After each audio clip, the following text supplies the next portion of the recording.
Okay, boys and girls, welcome back. Redmissed in the house once again. How you doing? I hope everyone's doing great. I'm doing great, and we, my friends, are playing some more WWE Supercard. Now, I'm going to go ahead and I'm going to show you what's been going on. Now, for you eagle-eyed viewers from yesterday's video, now you would have seen me post that yesterday, but I actually recorded it this morning, or technically yesterday morning, because now we have just gone. Well, it's 1 AM the next day, but we're playing for the Bobby Roode card.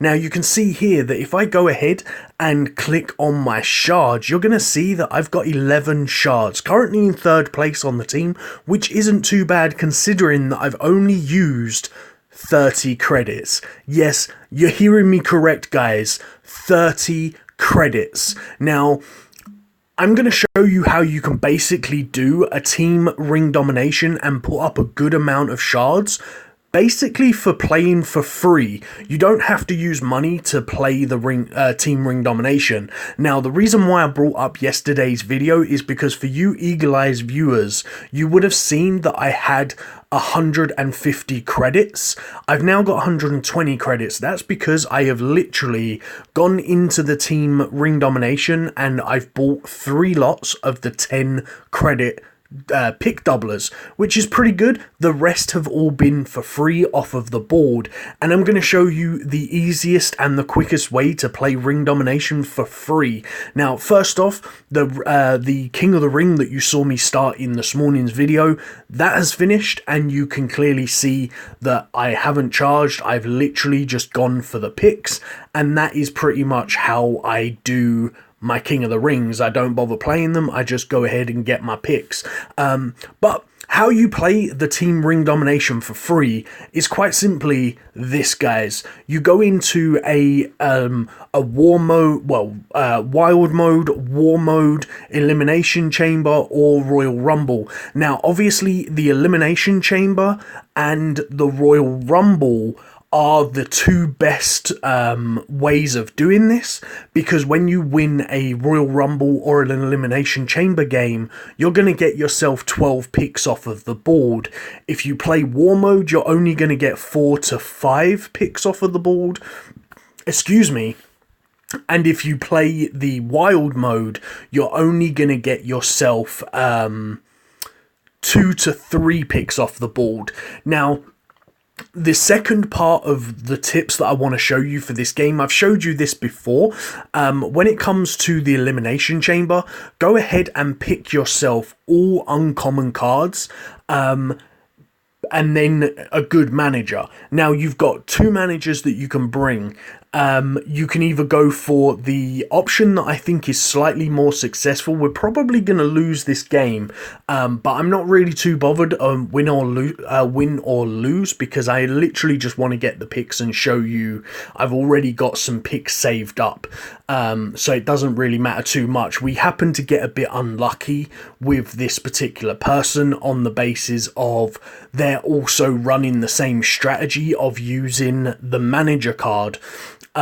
But you've got 2 kind of picks that you can do. You can either bring the Mr. McMahon, which will actually give you a lower deck, which has a slightly higher success rate, because as you can see, a lot of people do happen to use like Beast, Monster, or Titan managers. So you do happen to run into a lot of people like real life humans doing this strategy by running 2 stat high leveled manager card than you do if you use the Fusion Chamber SummerSlam Mr. McMahon power up card, because he's a much lower power up card. The win rate is slightly higher because of obviously less people use it. So it makes your team lower level than what, say, my level is right now using this double stat manager card. Also, the other way that you could potentially win these games is level up your cards slightly, so that when you do happen to fight against other human players, a lot of people will run the strategy that I run and won't level up the card at all. So if you actually level up the card, you have a much higher chance of winning the games because they haven't leveled up their cards.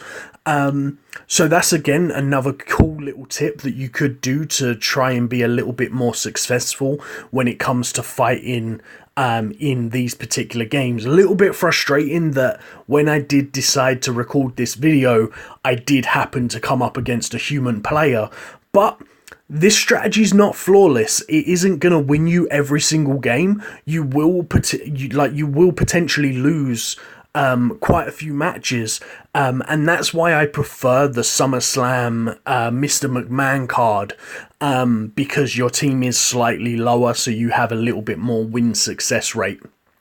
But that's just me. That's just the way that I feel about this strategy. The next thing that I do want to say about this strategy is the speed games. From what I've seen from my personal experience, statistically, speed is one of the lowest picked games that you can get out of these particular matchups. So any 2-stat manager cards that come with power and charisma, or toughness and charisma, I personally think is the better call to bring to the table. So for example, if you're like, I think from below the sort of SummerSlam 17 and below, you either want to bring like Classy Freddie Blassie or Paul Bearer, who is toughness and charisma. And then once it goes into Beast, Monster, and Titan, I can't remember who the cards are, because I know that the Monster, Titan, and Charisma card actually changes. It's not the Paul Bearer no more. But I think Classy Freddie Blassie might still be power and charisma. So as you can see, we did manage to come out on top in the end and win that game, but it was a close game. So obviously by winning that game, I went and got 12 picks. I got the 5 picks from the King of the Ring, and I've also played one game before this purposely so that I could have 24 picks off of this board. Now, this is where this strategy comes in, guys, because if you didn't know, your team ring domination board goes off of the same board as your standard picking board. So this is a very, very good strategy to use when you're doing this. It is complete RGN, random generated number, or you could say luck. Now, this is normally where I would like to leave the board, but for this case in the video, I'm going to be a little bit more aggressive, let's say, and I'm going to try. Okay, my luck wasn't in there. I've just reset the board, so I've only got 15 pieces on the board. So that's kind of what I was saying about the fact of you can maybe push your luck a little bit too much if you're doing this strategy. And there you go, I just got unlucky and it's going to reset it again. So it's a little bit frustrating. Sometimes the luck isn't going to be on your side, but if the luck is on your side, this is a very, very good strategy to be using, because as you can see, by playing 2 games of the Elimination Chamber, I've still half cleared out that board, which is a very, very good strategy to be doing. And then you can see I can come back over here. Now, for the purpose of the video, I'm going to buy myself another 10 credits, and I'm going to play a ring domination game right here. But you don't have to play this game. You don't have to go ahead and play buy the title. You could quite easily go in and play another Elimination Chamber game until you get your picks right down to the very last picks, because more often than not, you'll find that the when you're picking off of a standard board, you'll find more often than not the shot or the board reset will actually pop up within the last sort of 8 pieces on the board, which will mean that you'll only have to play 1 game with a title doubler or 2 games without titles when it comes to playing the ring domination, which is a very, very good strategy that I like to use. As you can see when I showed you at the beginning of the video, I'm 11 shards into the team. And I've like with this one that I've just got, I've literally gone ahead and I've spent 40 credits on this particular ring domination. Now, if you take into consideration that if you are in a team, then you only need to get 10 shards to be able to get that one card. Now, if you're going for multiple cards, then 20 shards. I'm already at 11 and I've basically spent no credits.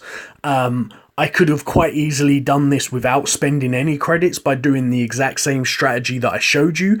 The only problem with the strategy that I'm doing that I've showed you is it can be a little bit more time consuming, because obviously you are playing those elimination chamber games or Royal Rumble games, whichever game mode you decide to pick. Hell, you can even use the strategy of playing the elimination chamber, sorry, not the elimination chamber, the money in the bank, and using your money in the bank contracts to buy picks off of the board, and then when the picks are almost done, you can go ahead and obviously go in and play a ring domination game. So it's the same principle of they all run off of the exact same board.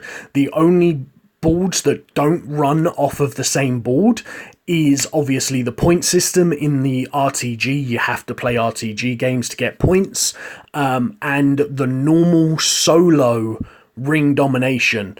This strategy doesn't work for the normal ring domination. You have to play the ring domination games to find shards.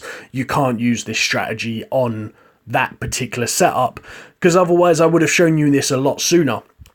So you can see here, nice easy win, and now the board is exactly where we left off before we played the game, and we are super close to, obviously, there you go, we just found a shard. So we've now got 6 pieces.